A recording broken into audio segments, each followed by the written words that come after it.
23년 11월 13일 크립토 브리핑 시작해보겠습니다.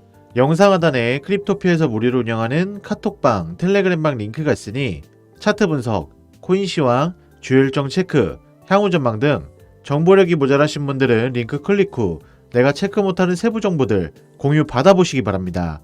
구독, 좋아요, 알람 설정 부탁드립니다. 오늘 브리핑해드릴 주요 내용은 첫 번째, 리플의 90일 신청과 핵심적인 뜻. 두 번째, 리플 벌금 7억 7천만 달러는 절대 안 낸다. 세 번째, XRP 폭발적인 시너지 10가지와 90달러 가능성. 이 세 가지가 되겠습니다. 지난주 양측의 미팅 스케줄 제안이 나왔죠. SEC와 리플은 스케줄 명령이 나온 날부터 90일 일정을 법원에 요청했습니다. 그러니까 90일 안에 합의가 나올 수도 있고 90일 안에 더 큰 싸움으로 번질 수도 있다는 것이죠. 이번에 법원에 제출한 내용은 사실 큰 내용은 없긴 했습니다.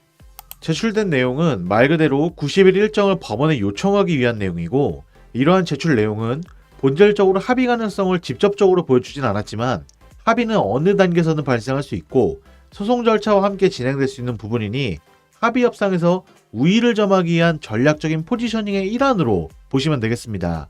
리플 입장에서도 참 할 말이 많았을 겁니다. 기간 판매 물량 95%가 미국이 아닌 다른 나라와 거래이며 그중 판매 목적도 오디오의 송금 목적이 컸으니 투자 관점으로 보긴 어려웠다는 점 때문이죠. 이렇듯 리플이 명확히 선을 그어야 할 점은 바로 오디오의 목적 판매 물량을 증권으로 볼 수 있냐기 때문에 이제 86일 안에 이걸 어떻게 입증해내냐, 그리고 이걸 SEC가 인정을 하느냐, 이렇게 나누어질 것으로 보입니다. 저번에도 말씀드렸지만 1조 벌금은 솔직히 비현실적이고 현실적인 범주안의 벌금 합의는 오히려 큰 호재로 다가올 것입니다.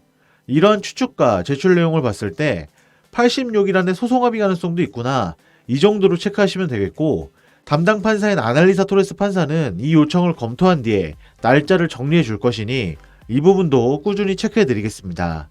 추가적으로 소송 내용과 관련해서 친리플 변호사 존 디튼이 한마디 거들었습니다. 이번에도 합의금 액수를 예측하면서 분위기를 만들었는데, 그는 리플이 징벌적 손해배상으로 지급하게 될 금액은 7억 7천만 달러보다 훨씬 적을 것이다. XRP 판매를 두고 일본, 영국 등 미국 이외 국가에서도 조사가 진행됐다. 하지만 해당 지역 규제기관들은 XRP를 증권으로 분류하지 않았다는 점을 주목해야 한다. 모리슨 판사의 판결에 따르면 SEC의 관할권은 미국 안으로만 제한되어 있기 때문이다.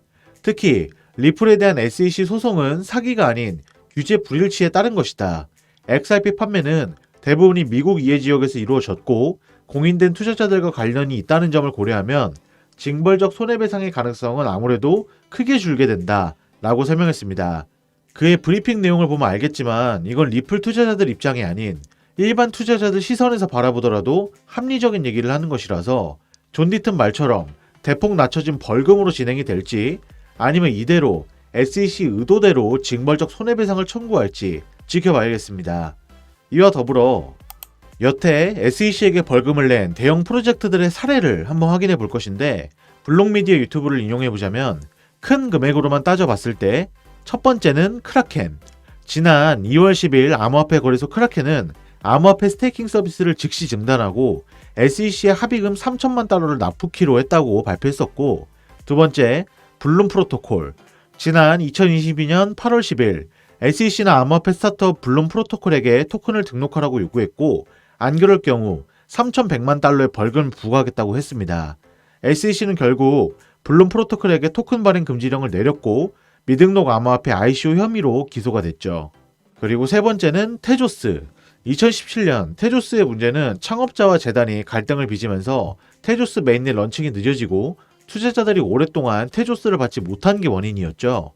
약 3만 명의 투자자를 대신해 SEC가 소송을 제기했고, 그 결과 3년 만인 2020년 3월에 SEC에게 2,500만 달러의 벌금을 지불했습니다. 이렇듯 역사적으로 큰 벌금을 봤을 때 아무리 많아야 3천만 달러 안팎으로 벌금을 내린 걸 볼 수 있습니다. SEC는 리플이 XRP를 기관에게 따로 팔아서 이득을 취했다, 그러니 증권법을 위반한 것이다 라는 게 논점이고, 리플은 근데 우리가 기관에 팔아서 이득을 취한 건 맞는데 그게 투자 목적이 아닌 OD의 사용 목적이었다, 확실히 구별짓자는 게 현 소송의 상황의 핵심 구도라고 볼 수 있습니다. 이런 상황을 보았을 때 테조스보다도 잘못한 게 없는 것 같은데 7억 7천만 달러, 하나 1조의 벌금을 내라는 건 비현실적이라는 것이죠. 기껏 해봐야 3천만 달러 플러스 알파 정도가 아닐까 싶은데 이런 비현실적인 벌금을 요구하는 SEC를 보면 역시 미국의 개, 미국의 리플 견제라고밖에 볼 수 없을 것 같습니다. 이렇듯 벌금과 관련해서는 리플이 조금 더 풀어낼 것이 많기에 추후 긍정적인 소식 기대해 보셔도 좋을 것 같습니다. 다음은 제이라탄 분석가 에그라 크립토의 분석 내용입니다. 에그라 크립토는 롤라팔루자 이펙트라는 전망을 들고 나왔습니다. 이 단어는 워렌 버핏의 베스트 프렌드 찰리 먼거가 처음으로 창안한 개념인데 쉽게 얘기해서 다양한 심리적, 행동적 요인이 융합되어 폭발적인 영향을 미치게 되는 시나리오입니다. 에그라 크립토가 롤라팔루자 이펙트를 언급한 이유를 쉽게 정리해보면 XRP 생태계를 둘러싼 여러 긍정적인 요인들이 있다.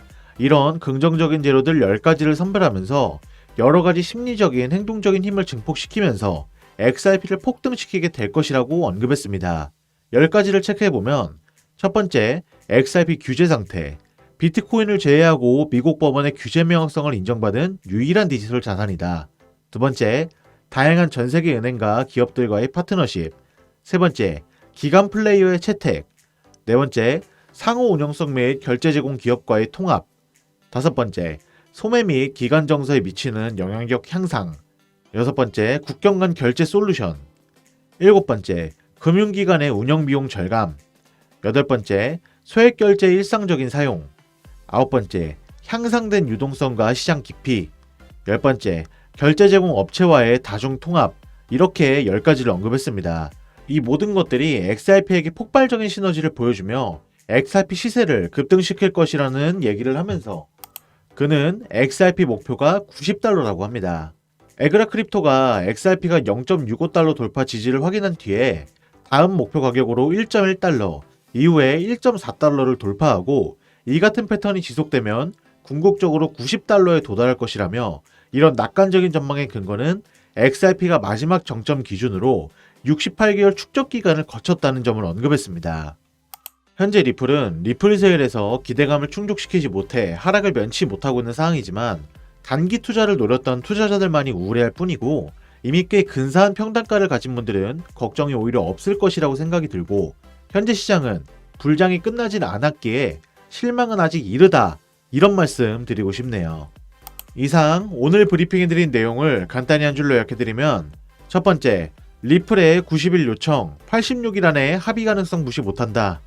두 번째, SEC는 미국 안에 문제만 규제할 수 있고 기존 큰 사례들의 벌금을 보았을 때 1조 벌금은 비현실적이다. 세 번째, 현재 리플은 롤라팔루자 이펙트 상태, 폭발적인 시너지로 인해 궁극적으로 90달러 도달할 가능성 높다. 이 정도로 정리가 되겠습니다. 이상 금일 리플 XRP 브리핑은 마무리가 되었습니다. 금일 브리핑해드린 정보와 차트 분석, 코인 시황, 주요 일정 체크, 향후 전망 등 정보력이 모자라신 분들은 영상 하단의 고정 댓글에 문의하시면 무료로 운영하는 카톡방 및 텔레그램방 안내를 도와드려 실시간으로 체크하실 수 있게 도와드리겠습니다. 감사합니다.